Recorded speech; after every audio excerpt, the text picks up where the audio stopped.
High jump लगाने के कई सारे तरीके होते हैं, लेकिन उनमें से जो सबसे ज्यादा आसान और कारीगर तरीका है वो है ये 4 तरीके। सबसे पहला स्ट्रेट टेक्निक, दूसरा सीजर टेक्निक, तीसरा राउंड टेक्निक और चौथा बैली टेक्निक। आज मैं आपको हाई जंप लगाने के कुछ ऐसे अद्भुत तरीके के बारे में बताऊंगा जिसे जानने के बाद आप बड़े ही आसानी से हाई जंप लगा पाओगे। देखिए, किसी भी डिफेंस सर्विस या फिर किसी भी जॉब में जिसमें हाई जंप की रिक्वायरमेंट होती है वो ज्यादा से ज्यादा 4 फीट से 4.5 फीट तक होती है, और आज आप इन तरीकों को जानने के बाद बड़े ही आसानी से 4.5 फीट तक का हाई जंप लगा पाओगे। तो वीडियो को पूरा एंड तक जरूर देखिएगा और एक एक टिप्स को ध्यान से सुनिएगा और समझिएगा। टिप्स नंबर 1, हाई जंप लगाने से पहले स्ट्रेचिंग और वार्म अप जरूर करें, क्योंकि स्ट्रेचिंग और वार्म अप हमारी बॉडी को फ्लेक्सिबिलिटी प्रदान करती है, और जितना ज्यादा आपका बॉडी फ्लेक्सिबल रहेगा उतना ही अच्छे से आप हाई जंप कर पाओगे। तो सबसे पहले बात करते हैं कि स्ट्रेचिंग के लिए आपको कौन कौन से एक्सरसाइज को करना चाहिए। देखिए, आपको स्क्रीन पे कुछ लेग स्ट्रेचिंग के वीडियोस को दिखाया जा रहा है। आप कुछ इस तरीके से अपने लेग को और अपने पूरे बॉडी को स्ट्रेच करें, क्योंकि आप अपने बॉडी को और अपने लेग को जितना ज्यादा स्ट्रेच करोगे, हाई जंप लगाते वक्त आपके पैर उतना ही अधिक खुलेंगे और आप आसानी से हाई जंप लगा पाओगे। तो अब आ जाते हैं उन एक्सरसाइज पे जिसे अगर आप हाई जंप लगाने से पहले करते हो तो आपकी हाई जंप पहले के मुकाबले कुछ इंचेस बढ़ जाएगी। Exercise number 1, high kick. इस एक्सरसाइज को आपको कुछ इस तरीके से परफॉर्म करना होता है कि आपको अपने पैरों को आगे की ओर सीधा किक करते हुए अपने हाथों से सटाना होता है, कुछ इस तरीके से। ये एक्सरसाइज आपको हाई जंप लगाते वक्त बहुत ज्यादा मदद करती है, इसलिए इस एक्सरसाइज को जरूर करें। Number 2, jump squats. इस एक्सरसाइज को आपको कुछ इस तरीके से करना होता है कि आपको स्क्वाट्स लगाने के साथ साथ नीचे जैसे ही जाते हो झटके के साथ ऊपर की ओर जंप करना होता है, कुछ इस तरीके से। नंबर 3, रिवर्स लंजेस नी ड्राइव। देखिए, ये जो एक्सरसाइज है आपको हाई जंप लगाते वक्त अपने पैरों को सही स्टेप लेने में बहुत मदद करती है। इस एक्सरसाइज को आपको कुछ इस तरीके से करना होता है कि आपको नीचे बैठते हुए ऊपर की ओर झटके से उठना है और फिर आपको कुछ इस तरीके से अपने नी से किक करनी है, और इसी तरीके से आपको ये दोनों अपने पैरों के साथ बारी बारी से करनी है। Number 4, truck jump. इस एक्सरसाइज को आपको कुछ इस तरीके से करना होता है कि अपने दोनों घुटनों को बाहर की ओर करते हुए और एड़ी को अंदर की ओर सटाते हुए जोर से जंप करना होता है। इस एक्सरसाइज को करते वक्त एक बात का ध्यान रखें कि जब भी आप इसे करें तो कोशिश करें कि आपके पैर आपके हिप्स तक पहुंचे। तो ये कुछ एक्सरसाइज थे जिसे अगर आप हाई जंप लगाने से पहले करते हो तो आई एम 100% श्योर कि पहले के मुकाबले आपकी हाई जंप कुछ इंचेस जरूर बढ़ जाएगी। टिप्स नंबर 2, अब हम लोग बात करते हैं उन 4 तरीकों के हाई जंप के बारे में कि उसे आपको लगाना कैसे है और उसे लगाते वक्त आपको किन किन बातों को ध्यान रखना है। तो सबसे पहले बात करते हैं स्ट्रेट टेक्निक के बारे में। तो देखिए, आपको स्ट्रेट टेक्निक कुछ इस तरीके से करना होता है कि आपको रनिंग ट्रैक पर बिल्कुल सीधा दौड़ते हुए आना होता है और फिर अपने घुटनों को ऊपर उठाते हुए जंप करना होता है। देखिए, स्ट्रेट टेक्निक में आपको ध्यान क्या रखना होता है कि आप अपने घुटनों को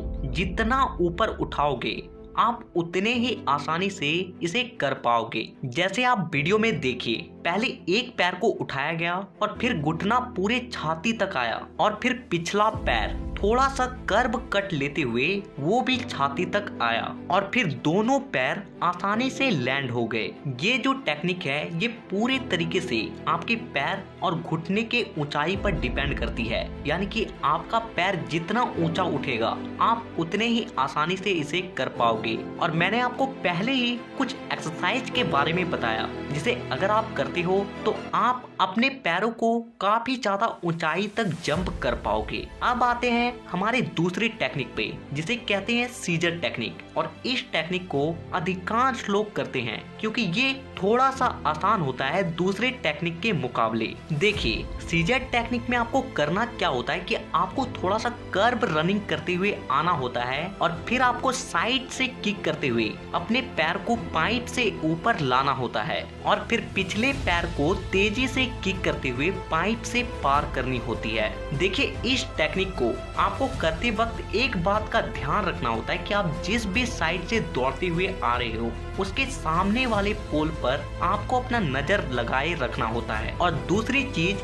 ये ध्यान रखना होता है कि आप इतनी जोर से जंप करें कि आपका जो सिर है वो पोल से ऊपर जाना चाहिए। तो अगर आप इन सब बातों को ध्यान रखते हो तो आप इस टेक्निक को बड़े ही आसानी से कर पाओगे। अब आते हैं हमारे तीसरे टेक्निक पे, जिसे कहते हैं राउंड टेक्निक। राउंड टेक्निक में आपको करना ये होता है कि आपको राउंड एक सर्कल के शेप में दौड़कर आना होता है और कुछ हद तक सीजर टेक्निक के तरह ही पाइप के ऊपर से जंप करनी होती है। राउंड टेक्निक में सीजर टेक्निक से डिफरेंट ये होता है कि आप अपने पैरों को अपने अंदर की ओर लेते हो और सीजर टेक्निक में बाहर की ओर किक करते हो। तो ये हो गई हमारी तीसरी टेक्निक। अब हम लोग आते हैं अपने चौथे और सबसे आखिरी टेक्निक पे, जिसे कहते हैं बेली टेक्निक। इस टेक्निक में आपको करना ये होता है कि आपको अपने बॉडी को पहले उछालते हुए आगे की ओर लाना होता है और फिर अपने पैरों को आगे लाना होता है। ये टेक्निक उन लोगों के लिए सबसे ज्यादा बेस्ट और परफेक्ट मानी जाती है जिनका वेट थोड़ा सा ज्यादा होता है,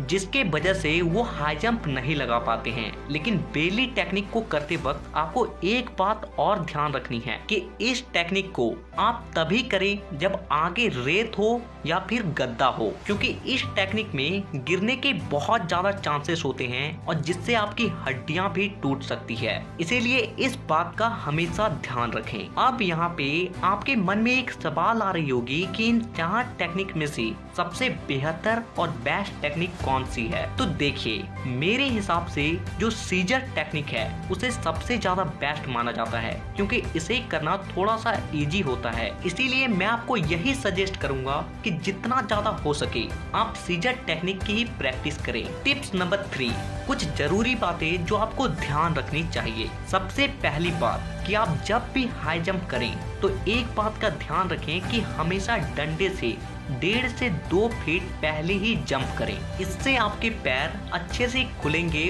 और पाइप से कभी भी नहीं टकराएंगे, जिससे आप फाउल होने से बच जाओगे। दूसरी बात, आपको ये ध्यान रखना है कि हाई जंप जो होती है वो एक दिन की नहीं है कि पहले दिन ही ग्राउंड गए और पहले दिन ही 4 से 5 फीट का हाई जंप कर लिए। देखिए, ऐसा नहीं होता है। ये पूरे तरीके से आपके प्रैक्टिस पर डिपेंड करती है। इसीलिए इन तरीकों को आजमाएं और रेगुलर प्रैक्टिस करें।